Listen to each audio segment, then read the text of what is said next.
प्रिय विद्यार्थियों, एक बार फिर सुगम ज्ञान चैनल में आपका स्वागत है।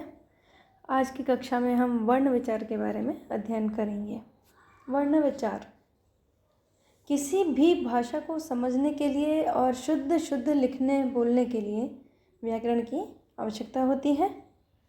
बिना व्याकरण के किसी भी भाषा को समझना आसान काम नहीं है। तो प्रत्येक भाषा अपने अपने व्याकरण के नियमों से बंधी होती है और संस्कृत भाषा का भी अपना इसी प्रकार से एक व्याकरण है और यह व्याकरण अत्यंत समृद्ध है। अब किसी भी प्रकार की भाषा को, कोई भी भाषा, अंग्रेजी, हिंदी या किसी भी भाषा को यदि आप जानना चाहते हैं, समझना चाहते हैं, तो सभी भाषा का अपना एक व्याकरण होता है। ठीक उसी प्रकार से संस्कृत भाषा का भी एक व्याकरण है। इसी संदर्भ में हम आगे देखते हैं वर्ण क्या है। तो भाषा की वो छोटी इकाई जिसका खंड अर्थात टुकड़े न हो सकें उसे वर्ण या अक्षर कहते हैं। वह छोटी इकाई जिसके टुकड़े न हो सके। अक्षर का मतलब होता है नष्ट होना, अक्षर जो नष्ट नहीं हो सके। तो वर्ण के दो प्रकार होते हैं, एक स्वर और एक व्यंजन। दो प्रकार के वर्ण होते हैं, स्वर और व्यंजन। तो स्वर के बारे में देखते हैं हम। स्वर वर्ण किन्हें कहते हैं? स्वर वर्ण के उच्चारण में किसी अन्य वर्ण की मदद नहीं ली जाती है। इनकी संख्या 13 है।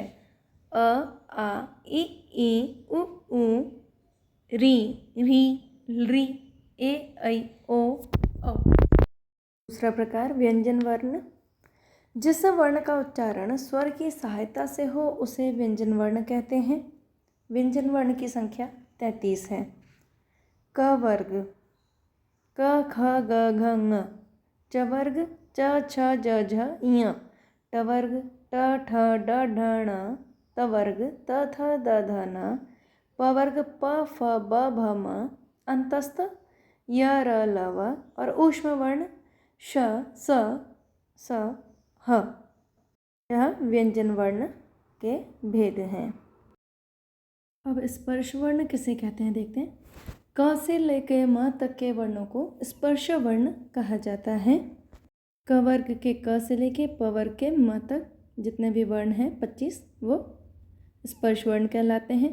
इसके बाद अंतस्थ वर्ण य, र, ल, व को अंतस्थ वर्ण कहा जाता है, याद रखिएगा। ऊष्म वर्ण किन्हें कहते हैं? ऊष्म वर्ण श, श, स, ह, ये 4 ऊष्म वर्ण कहलाते हैं।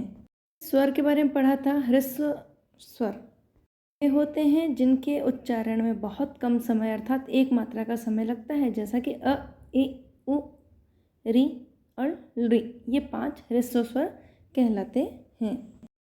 स्वर का दूसरा भेद देखते हैं, दीर्घ स्वर। इसके उच्चारण में, दीर्घ स्वर के उच्चारण में ह्रस्व से कुछ अधिक समय लगाना पड़ता है, अर्थात 2 मात्रा का समय। आ, ई, उ, री, ए, ऐ, ओ, औ, ये 8 दीर्घ स्वर कहलाते हैं। तीसरा भेद है प्लुत स्वर।